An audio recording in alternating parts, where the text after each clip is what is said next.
उन्नीस सौ छप्पन हिंदुस्तान का एक इतिहास रचा था। उस वक्त तकरीबन 6 लाख से ज्यादा लोगों ने अपना धर्म परिवर्तन किया था और वो तारीख का और आज का दिन है कि यहाँ पर जिस तरह से आप धम्मचक्र आज जो है परिवर्तन दिन है, उस दिन को लेकर आप देखेंगे पूरे देश में हर जगह जो है, अगर हम बात करें दलितों की तो यहाँ पर सारे वर्ण व्यवस्था वाले जो है सारे पदों पर बैठे हुए हैं और वो ऐसे कार्य कर रहे हैं जिससे तमाम जो पिछले लोग हैं वो दबते जा रहे हैं, उनके साथ अन्याय हो रहा है।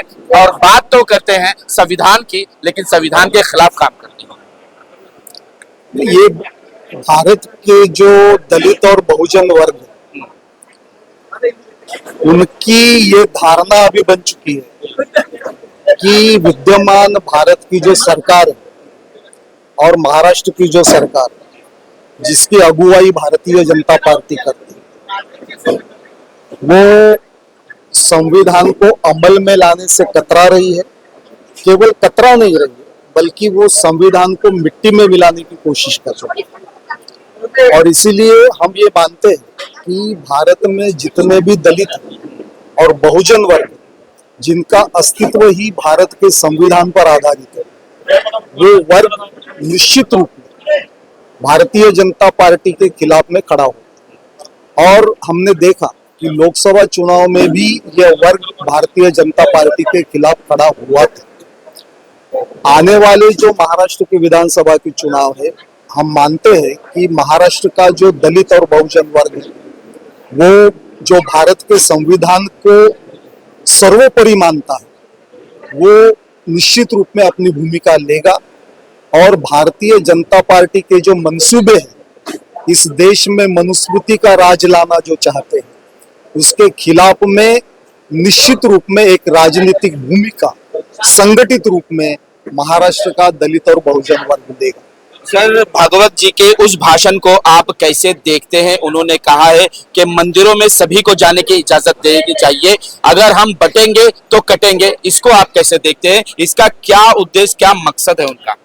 सवाल केवल मंदिरों तक सीमित नहीं, सवाल जो है आरएसएस की हमेशा से नीति है कि वो सवाल के जड़ तक नहीं जाना चाहते। मंदिरों में जाने या मंदिर में न जाने देने का मुद्दा नहीं है। मुद्दा ये है कि भारत में जाति व्यवस्था क्यों है, वो कहां से पैदा हुई, उसका उगम क्या है, वो उसका स्रोत क्या है। वो स्रोत जो हिंदू धर्म के शास्त्र है और जो मनुस्मृति है, उसके खिलाफ में राष्ट्रीय स्वयंसेवक संघ कभी बात नहीं करता, मगर ये कहता है कि छुआछूत रहे, जाति व्यवस्था रहे, मगर दलितों को मंदिरों में जाने दिया जाए। इस भूमिका से भारत में सामाजिक समता प्रस्थापित नहीं हो सकती जब तक राष्ट्रीय स्वयंसेवक संघ मनुस्मृति को जलाने की बात नहीं करता, जब तक राष्ट्रीय स्वयंसेवक संघ खुले रूप में भारत के संविधान को सर्वोपरि नहीं मानता जो सामाजिक समता पर आधारित है, तब तक राष्ट्रीय स्वयंसेवक संघ पर भारत का दलित आदमी, भारत का बहुजन आदमी विश्वास रखेगा, ये मैं नहीं मानता। तो सर, क्या ये मीठी मीठी बातों से खाली हिंदुओं को एक करना चाहते हैं और उन पर राज करना चाहते हैं क्या? एक तो इनके दिमाग में ब्राह्मण के वर्चस्व का शासन है, इनके दिमाग में सबका शासन नहीं। जो लोग मनुस्मृति को मानते हैं वो ब्राह्मणों का वर्चस्व मानते हैं। और इन लोगों को आप मुझे बताइए कि राष्ट्रीय स्वयंसेवक संघ की कमान आज तक किन लोगों के हाथ में रही?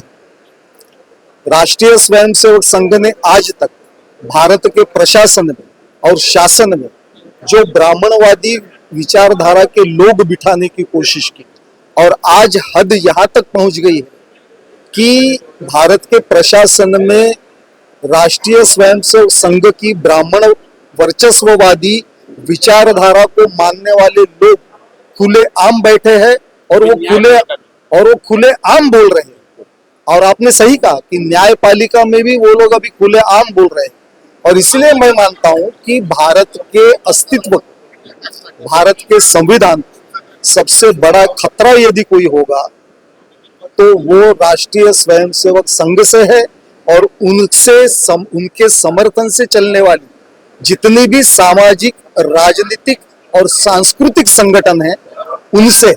और इसलिए इनके खिलाफ में हमें खड़ा रहना। आखिरी सवाल मेरा सल, ऐसे में दलितों को और अल्पसंख्यकों को अब क्या करना चाहिए? किस तरह से संगठित होना चाहिए इनके इस षड्यंत्र के खिलाफ?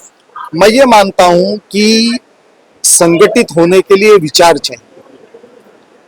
अभी वक्त आ गया है कि भारत के अल्पसंख्यक समुदाय के लोग हो, दलित समुदाय के लोग हो, बहुजन समुदाय के लोग हो, ओबीसी लोग हो, वो ये जानने की कोशिश करे और ये माने वो लोग कि जब तक वो बाबा साहब अम्बेडकर के संविधानवादी विचारधारा को अपना बनाकर, मानकर नहीं चलेंगे, तब तक वो इकट्ठा होकर इन शक्तियों के खिलाफ में नहीं लड़ सकते।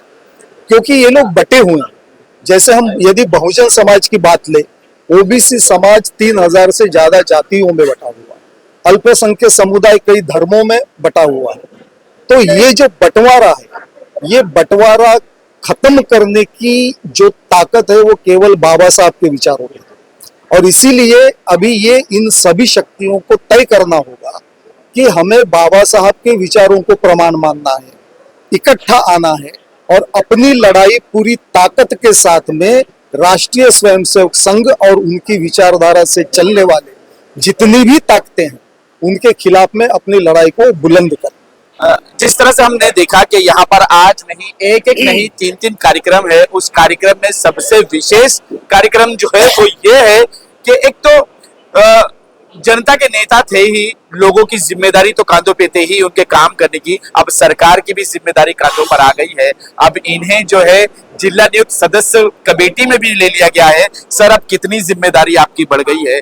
किस किस तरह से आप काम करेंगे? लोगों की मदद तो कर ही रहे थे, उसके साथ साथ में ये जिम्मेदारी भी आ गई है। कैसा लगता है कि आने वालों जो दिनों में जहां पर दलित पिछड़े को दबाया जा रहा है, अल्पसंख्यकों को दबाया जा रहा है, ऐसे में आपकी जिम्मेदारी कितनी बढ़ती है बाबा साहेब अम्बेडकर के इस धम्म को लेकर? देखो, डॉक्टर बाबा साहब अम्बेडकर का माटू में लेबर जाम, ये बाले किला है। वो बाले किले में आज धम्म चक्र पर्व दिन वो साजरा करने का है। उसके बाद में दादा साहब गायकवाड़, कर्मवीर दादा साहब गायकवाड़, बाबा साहब के निकटवर्ती एकदम खास वही था। और पेरियार राम स्वामी, उनकी भी जयंती थी। तो और पेरियार राम स्वामी जयंती है, अभी सब एक कार्यक्रम एक ही साथ में। और मैं जिला नियोजन समिति में मुंबई के रिपब्लिकन पार्टी ऑफ इंडिया के नेता केंद्रीय मंत्री रामदास जी आठवले साहब, इन्होंने जिला नियोजन कमेटी भेजा मुंबई नियोजन पे। तो उस तरीके से यहाँ के जो हमारे चेयरमैन है, पालक मंत्री केसरकर साहब है, ये सब काम करते हुए भी ऐसा लग रहा है कि बाबा ये बाबा साहब की जो विचारधारा है माटू का लेबर कैंप में, ये सब का काम करने का एक आठवले साहब ने एक मौका दिया है। ये काम कर रहे थे। अभी जयंती बाबा साहब की है, दादा साहब गायकवाड़ का इतना बड़ा काम है कि 14 तारीख का सत्याग्रह उनके माध्यम से हो गया। उसमें कालाराम मंदिर का जो सत्याग्रह 5 साल चला, और उनके एकदम खास बाबा साहब को विचार को लेके चले दादा साहब गायकवाड़, उनकी जयंती है। इस माध्यम से माटुंगा लेबर कैंप के हमारे सामाजिक मूवमेंट के हमारे नेता है और बाबा साहब के विचारधारा पे चलने वाले लोगों को लेके चलने वाले संजय भालेराव जी है। उसके बाद में मिलिंद काले जी है, बाद में विशाल गायकवाड़ जी है, उसके बाद में हमारे मिलिंद काले जी है, गणेश भाई बच्चा अजय देठे और बम्बई के हमारे उपाध्यक्ष कोमल भाई भी है, यहाँ के हमारे स्थानिक नेता हम नितिन भालेराव जी है, ये और किरण निकम जी है, ये सब मिलके हमारे अनिल भाई कदम है, ये सब काम है, ये बाबा साहब के मूवमेंट के लोग लेके ही चलने वाले लोग हैं। तो सर, जिस तरह से लेबर कैंप में बहुत सारी समस्याएं हैं, अभी अभी इसी भाषण में हॉल को लेकर बात की गई थी, और दूसरे जो है वो पुतले की बातें और भी कई बातें यहाँ पर जो चल रही है, उनको लेकर क्या अब काम की शुरुआत होगी, क्या उसमें प्रयत्न शुरू होगा क्या? देखो 50 साल से यहाँ के लोग, हमारे जो है कौम के लोग है क्या, आमदार और खासदार, तो हम ये चाहते थे, हम कभी उनके बारे में बात नहीं करते, क्योंकि ये कौम के लोग हैं, और ये बाबा साहब की मूवमेंट की एक बाबा साहब के धारावी जो है डेवलप हो रही है, उसमें ये जो डॉक्टर बाबा साहब अम्बेडकर जब सभागृह हॉल है, ये 3 तो 4 माले का बनना चाहिए था, क्योंकि मैं जब गया महीने में हमारे संजय भालेराव साहब का बर्थडे था, उस टाइम देखा कि यहाँ से सब पानी टपक रहा था। एक बहुत बड़ी ये बात है कि भाई ये किसी का बाबा साहब का नहीं, दूसरा किसी का मंदिर रहता था, तो ये बड़े 5 माले की बिल्डिंग बनती थी, तो ये बाबा साहब का विचारधारा का माटो का लेबर कैंप है, उनमें ये हॉल है, बाजू में मैदान है, बाबा साहब का एक बड़ा स्मारक बनते थे, लेकिन 50 साल से जो हमारे जो सरकारी है उन्होंने काम नहीं किया, गलत है। उसके बाद में जो हमारे लेबर कैंप में जो बाजू में जो बाबा साहब की कमानी, संजय भालेराव ने आटो साहब से बात, मेरे सामने और आटो साहब के साथ बात की है कि हमारे कमानी बांधनी है, तो कमानी के लिए जो परमिशन की चाहिए, आटो साहब का लेटर है कि हमारे सालवे साहब है, भालेराव साहब है, इन्होंने बताया, तो आटो साहब की ने लेटर दे दिया, कमानी भी पास हो गई, उसमें 10 लाख वो उनका फंड भी दिया है। उसके बाद में हमारे साइन हॉस्पिटल के बाद में 7 नंबर गेट पे डॉक्टर बाबा साहब अम्बेडकर गार्डन है, उसमें बड़े पैमाने पे बाबा साहब का पुतला होना चाहिए कि वो साइन के लोग हैं, माटो का लेबर के हमारे धारावी के लोग वहाँ पे, उसी लिए वो चबूतरा बाबा साहब स्टेचू बनना चाहिए।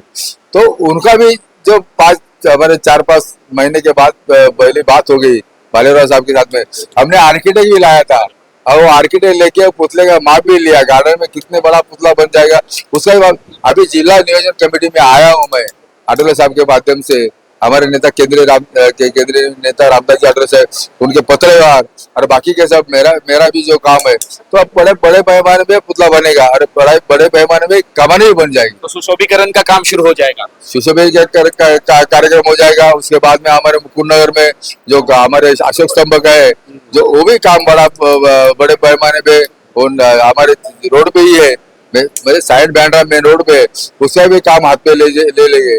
ये सब माध्यम से हमारे को यहाँ का जो काम करना है उतना हम काम करें। विकास चाहिए हमको, विकास के खिलाफ नहीं, विकास चाहिए, विकास के लिए जो भी चाहिए हम करें। सभी देशवासियों को बहुत बहुत शुभकामनाएं। का दिन था, 6 लाख अनुयायियों के साथ में परम पूज्य डॉक्टर बाबा साहब अम्बेडकर ने हिंदू धर्म को त्याग कर बौद्ध धर्म का स्वीकार किया था। बौद्ध धर्म ये जो है मानवतावादी धर्म है, इंसान को इंसान समझने वाला धर्म है, क्योंकि जब 2000 साल से पूरा जो समाज था, जो पिछड़ा समाज था, जो गुलामवादी विचारों गुलाम था, उसको मुक्त करने के लिए जो संघर्ष परम पूज्य डॉक्टर बाबा साहब अम्बेडकर ने किया, उस संघर्ष का एक आखिरी परिणाम जो है वो धर्म परिवर्तन के माध्यम से बाबा साहब ने समाज को एक दिशा दी। बाबा साहब ने कहा कि अगर तुमको जातियों से मुक्त होना है, इंसान बनकर जीना है, तो सबसे पहले तुमको धर्म परिवर्तन करना पड़ेगा। उस प्रकार से बाबा साहब ने सभी अनुयायियों के साथ में, बाबा साहब 6 लाख अनुयायियों के साथ में उन्होंने धम्म परिवर्तन किया था। 2000 साल से हमारा समाज जो था गुलाम था, मैं भी चाहता हूँ, और इस समाज को मुक्ति दिलाने के लिए बाबा साहब ने पूरा जीवन अपना उन्होंने संघर्ष किया, इस समाज को नई दिशा दी, नई दशा दी। आज हम यहाँ पे मौजूद है, सभी इंसानों के बीच में मौजूद है, तो इसका श्रेय जो है पूरा का पूरा परम पूज्य डॉक्टर बाबा साहब अम्बेडकर जी को जाता है। उनके जो साथ में काम करते थे दादा साहेब गायकवाड़, उनकी भी आज जयंती है। उस जयंती के निमित्त भी मैं सभी समस्त लोगों को अभिवादन करता हूँ और पूरे समाज को यही कहता हूँ कि जो लड़ाई बाबा साहब ने शुरू की थी जातियां खत्म करने की, वो लड़ाई को हमको सबको साथ में मिलकर आने वाले समय में लड़ना है। जय हिंद। हमारे साथ संजय भालेराव जी हैं जो समाज सेवक हैं और बहुत सारी चीजें जो है लोगों के साथ करते रहे। इनसे हम आज के दिन की बात करेंगे, कोई राजनीति बात नहीं करेंगे, सिर्फ आज के दिन के बारे में इनसे जानेंगे कि हमें ये बताएं कि धम्म चक्र परिवर्तन दिन जो है इस दिन को कैसे मनाया जाता है, क्यों ये मनाया गया है और क्या वजह है, किस तरह से हिंदुस्तान का इतिहास बदला है 1956 में। टाइम्स ऑफ धाराविका में तहे दिल से शुक्रिया अदा करता हूं। आज धम्म चक्र परिवर्तन दिन की सभी भारत के देशवासियों को, धाराविकरों को, बम्बईकरों को हार्दिक शुभेच्छा। डॉक्टर बाबा साहब अम्बेडकर ने जो मूवमेंट स्थापन की थी, बाबा साहब मरने के बाद में, महापरिनिर्वाण होने के बाद में, उनके बाद का नेता कौन था आज के पीढ़ी को मालूम नहीं है। इसके लिए हमने ये कार्यक्रम आयोजित किया था कि बाबा साहब के बाद में उनके जो सर सेनानी थे पार्टी के, वो कर्मवीर दादा साहब गायकवाड़ थे। और दादा साहब का गायकवाड़ अच्छी तरह से कौन बात कर सकता है, हमको तो सबको मालूम है, हम व्याख्यान माला वगैरह रखते हैं। लेकिन हमने उसके लिए नासिक से दलित पैंथर के नेता तानसेन ननावरे जी को बुलाया। उसके बाद में हमने कीर्ति डोले, एडवोकेट कीर्ति डोले जी को बहुत बुलाया और उन्होंने बहुत अच्छी तरह से विश्लेषण यहाँ के लोगों को किया। और दादा साहब गायकवाड़ साहब की जयंती की हमने सबने लोगों को शुभेच्छा तो दी, लेकिन पेरियार रामास्वामी का कार्य भी तो दक्षिण भारत में है, वो कार्य को भी भुला नहीं सकते। बाबा साहब के चलवल में जब रिपब्लिकन पार्टी ऑफ इंडिया का खुला पत्र से ये पार्टी निर्माण हुई थी, तब पहले अध्यक्ष एन शिवराज थे। आप नंदपल्ली साहब जो है धारावी में उनका ऑफिस है, जो गार्डन है वो एन शिवराज नाम से फेमस है। वही एन शिवराज है जो रिपब्लिकन पार्टी ऑफ इंडिया के पहले अध्यक्ष थे, राष्ट्रीय अध्यक्ष थे। बाबा साहब खुद या दादा साहब को नहीं बनाया था, एक साउथ इंडियन को बनाया था। और बाबा साहब ने भारत में 17 MP को चुन के लाए थे उनके कार्यकाल में। लेकिन बाबा साहब जाने के बाद में महाराष्ट्र में ज्यादा से ज्यादा कारखाने कैसे आए, टैक्सटाइल कैसे आए, प्रेस कैसे आए, उन्होंने देखा। आज जो नासिक का जो विमानतल है, मिंग का कारखाना है, वह कर्मवीर दादा साहब गायकवाड़ की मांग बड़े परंपरा में नासिक में चल रहा है। भूमि इनका सत्याग्रह, जो प्रेस है, नोट छापने की जो मशीन है, जो प्रेस है, पूरी प्रेस वो चेन्नई में ट्रांसफर हो रही थी, वो महाराष्ट्र में लाया, टैक्सटाइल महाराष्ट्र में लाया, रिजर्व बैंक महाराष्ट्र में लाया। ये काम जो है दादा साहब गायकवाड़ का है और वो भूलना नहीं चाहिए, चळवळ अगली पीढ़ी को मिलना चाहिए। इसके लिए कार्यक्रम का आयोजन किया। दूसरा एक महत्व का बात थी, हमारे साथ में धारावी में जो शाखा अध्यक्ष से लेके पैंथर हमारे बड़े भाई सिद्धार्थ भाई कासारे, इनको मुंबई का अध्यक्ष बनने के बाद केंद्रीय सामाजिक न्याय मंत्री रामदास जी आठवले साहब ने जिला नियोजन पद पे दिया। उसके चेयरमैन दीपक केसरकर जी, और दलित वस्ती योजना के बारे में जो भी फंड आता है मुंबई में, उसका नियोजन का कार्यभार अब सिद्धार्थ दादा के हाथ में है।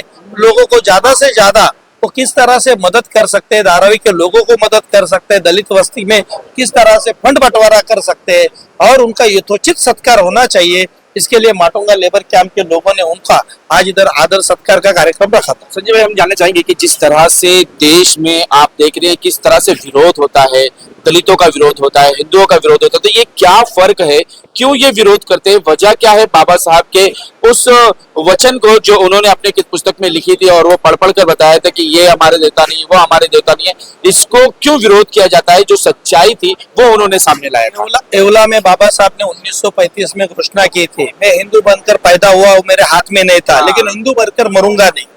हिंदू समाज ने जिस तरह से हम दलितों को जो भावना दी थी, जो ऊंच नीच का दर्जा दिया था, हमारे जो वर्ण व्यवस्था में हमको सबसे निचले पायदान पे, महिलाओं को सबसे निचले के निचले पायदान में, पददलित भूमिका में महिलाओं को रखा था। बाबा साहब ने घटना में, अभी तानसेन नानावरे जी ने बोला, पहली गोलमेज परिषद, तीसरी गोलमेज परिषद, इस सब परिषद में बाबा साहब ने दलितों के लिए अंग्रेजों का शासनकाल था, उसमें किस तरह से उन्होंने सहूलियतें लाई थे, जिस तरह से नौकरी में आरक्षण या राजकीय आरक्षण उन्होंने लाया, तो आबादित रखने का काम अगले पीढ़ी का होना चाहिए। दादा साहब ने वो काम किया था, उनकी जयंती थी, आज उनको याद करने का ये दिन था, उनको अभिवादन करने का दिन था।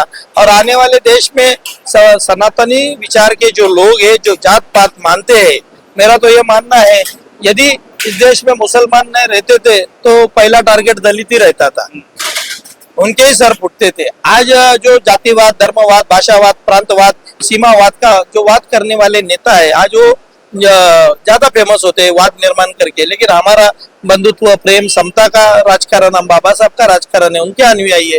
हम शांति के मार्ग पे, बुद्ध के मार्ग पे चलने वाले हैं। इसके लिए डॉक्टर बाबा साहब ने बोला था, मैं सारा भारत बुद्धमय करे, मैं पूरा भारत देश को बुद्धमय करे, शांति की राह पर लेके चलूंगा। लेकिन देश में बुद्ध को जिस तरह से उनके मरने के बाद में नकारा था, और एक क्रांति बाबा साहब ने लाई थी 2000 साल के बाद में, जो क्रांति लाई थी सारे दलित शोषित पीड़ितों को इस दिन में 14 अक्टूबर को 1956 में जो धम्म दीक्षा दी थी, और उसको कहा जाता है धम्म चक्र परिवर्तन दिन। आज उसका वो दिन है, उसका औचित्य रख के कार्यक्रम रखा था, और बहुत सारे लोग माटुंगा लेबर कैंप के लोग इस कार्यक्रम में उत्स्फूर्त प्रतिसाद दिए थे।